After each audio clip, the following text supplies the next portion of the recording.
Well, welcome to 10-Minute Record Reviews, episode 336. And this time I'm going to talk about this record by Hampton Hawes, his record Hampton Hawes Trio, with Chuck Thompson on drums and Red Mitchell on bass, released in 1955 on Contemporary. It's one of the earlier Contemporary releases on 12-inch after they'd put out so many records before in a 10-inch format. Other than a couple of relatively obscure earlier titles, this is basically Hawes' big splash as a leader. It's the one which is going to make his name. It's the first of 8 records that Hawes would make for Contemporary between 1955 and 58, bookended by 2 stays in jail, arguably the peak of his career and certainly one of the greatest bursts of creativity in jazz history. Hampton Hawes was born in November 1928 in Los Angeles.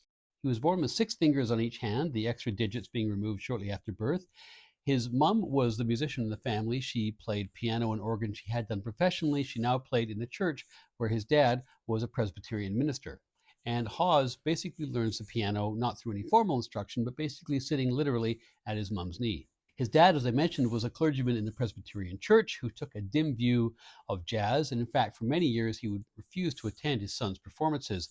But if the lack of formal training and the lack of paternal approval were handicaps, in other ways, Hawes really had it great when he was growing up, not least because of the musical cohort and peer group he had as a teenager, including his schoolmate, a guy called Eric Dolphy, and the other musicians he was growing up around, including people like Wardell Gray, Dexter Gordon, Teddy Edwards, and Charles Mingus.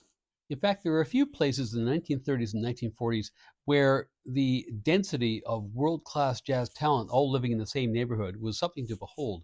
Philadelphia was one, Detroit was another, but LA doesn't hold a candle to anybody at this time. By his middle teens, Hawes was regularly playing piano on the vibrant Central Avenue scene in LA. In 1946, at age 18, he was hired by the trumpeter Howard McGhee to join McGhee's quintet, which also included a visiting alto saxophonist from New York, a guy by the name of Charlie Parker. Still a teenager, Hawes gets to know Parker, and because of the fact that Parker apparently was a terrible driver and also not usually ready for prime time, Hawes got the job of being the driver who made sure that the great man got to the gig on time. His first appearance on vinyl is in 1947 on a track called Bopland, put out by a group called the Bopland Boys. It's on Savoy, and that group includes Barney Kessel, Dexter Gordon, and Howard McGhee. He then records as a leader for the first time on a kind of obscure and hard to find 10-inch called Hague, which was recorded at the famous club, The Hague, in a trio setting with Lawrence Marable on drums and Harper Cosby on bass. That's released in 1951. It's recorded, as I mentioned, at The Hague, which as a club has a pretty good claim on being ground zero for the creation of that whole scene which emerged in LA in the 1950s. And in fact, in terms of musicians, there are few people that have a better claim to have been present at the creation of the whole West Coast scene of that era than Hampton Hawes, who was on not 1, not 2, but 3 seminal records for the whole scene. And possibly as a testament to his own versatility and certainly his talent, they're all quite different. He's in Art Pepper's first quartet in 1951-52, which plays at a place called Surf City and gets recorded by Dick Bach just before Bach decides to start Pacific Records, and that's all compiled on a record released later on by Savoy called Surf Ride. He's also on Shorty Rogers' early release Modern Sounds, which is about the polar opposite to the kind of boppish sound that Pepper had. And he's on the very first jazz release by Les Koenig's label Contemporary Records, which was a live recording of Howard Rumsey's All Stars at the famous Lighthouse Cafe in Hermosa Beach. So by 1952, Hawes is mixing in and amongst all the players that were going to create this amazing scene. He makes one more record as a leader that year, a quartet outing for Prestige called the Hamp Hawes Quartet, and then he's drafted into the Army. Now, when he's inducted into the Army, he goes for his physical. He had picked up a heroin habit along the way, possibly from hanging out with Charlie Parker, possibly from hanging out with Art Pepper, possibly on Central Avenue. Who knows? It was not uncommon. The doctor at the medical sees the marks in his arm, gives him the option not to be inducted, but Hawes says, no, I can handle it, I can take it. Anyway, it's a disaster. He gets into all kinds of disciplinary trouble. He spends a lot of time in jail in Japan and then in the United States as a guest of the U.S. Army, and he's not released from jail and back home until 1955. But now he's back in LA and life takes a bit of an upturn. He forms a trio with the great Red Mitchell on bass and Chuck Thompson on drums. And Les Koenig, who'd recorded Hawes with Howard Rumsey back in 1952, sees an opportunity, as was his wont, and offered Hawes a record deal. And Hawes goes on to make some absolutely terrific records for Contemporary over the next 3 years. He makes 3 trio records with this group, with Mitchell, with Thompson. He also makes a set of 3 records, all recorded in one night at contemporary studios called All Night Session, which are remarkable and definitely worth seeking out. He makes a record called Four with a group including Shelly Manne and Barney Kessel, which is terrific. And he makes a wonderful record called For Real, which includes Scott LaFaro on bass, and that doesn't get released until 1961. But altogether, those 8 records represent a hell of a run in 3 years, and frankly, I would say are up there in quality with any run of records from any jazz musician in that particular era. Those records were acclaimed, even if grudgingly, by the East Coast press. But with the success and the money that came with it came increased dependence on heroin.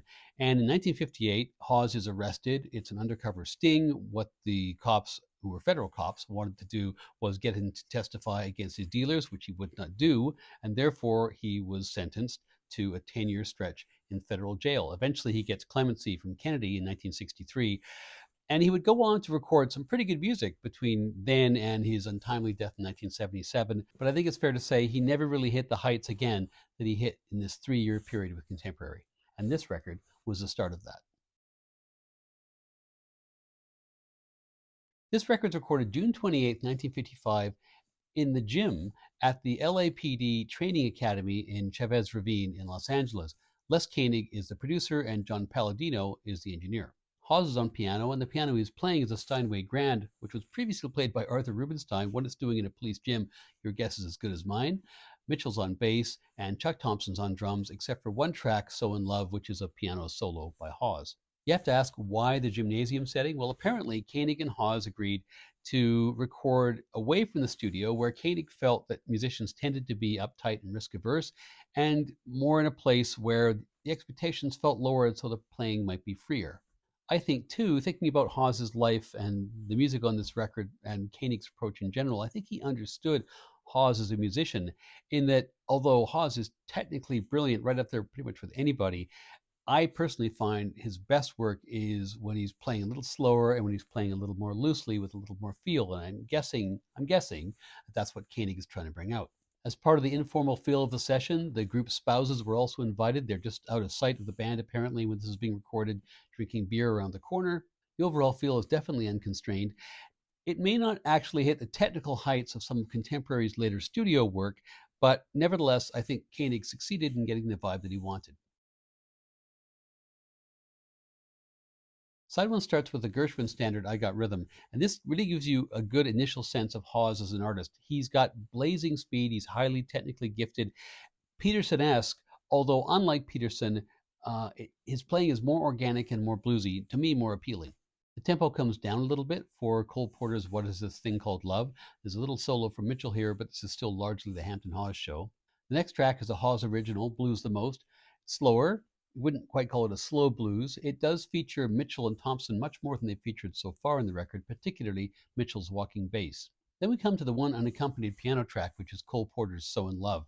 This is really lovely, and when I say that Koenig got the vibe he wanted, I think he got it on this track, although there is still a little bit of Hawes' tendency towards a little bit of mania with some of the fills that he adds here and there, but in general, this is just a lovely, lovely track.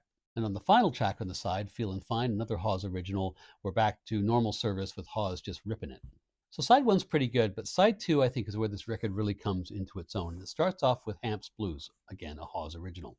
This track is right up there with the best tracks in this record, particularly because of Hawes' melody lines. And now we do come to my favorite track on the record, which is Easy Living, a slow blues. Hawes is a wonderful player of the blues, and when he takes his time, he is capable of just some chilled out bliss. All the Things You Are follows, which is a nice little up-tempo romp. That's followed by another of the great tracks in the record, These Foolish Things, which is a great ballad with a beautiful solo from Mitchell. And the record concludes with Karaoke, which is pretty good, but kind of a throwaway, not necessarily the same substance as the rest of the album.